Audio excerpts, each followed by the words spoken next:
لا أقسم بهذا البلد وأنت حل بهذا البلد ووالد وما ولد لقد خلقنا الإنسان في كبد أيحسب أن لن يقدر عليه أحد يقول أهلكت مالا لبدا أيحسب أن لم يره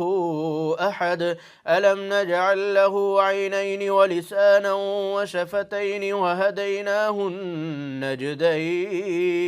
فلاقتحم العقبة وما أدراك ما العقبة فك رقبة أو إطعام في يوم ذي مسغبة يتيما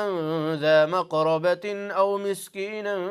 ذا متربة ثم كان من الذين آمنوا وتواصوا بالصبر وتواصوا بالمرحمة أولئك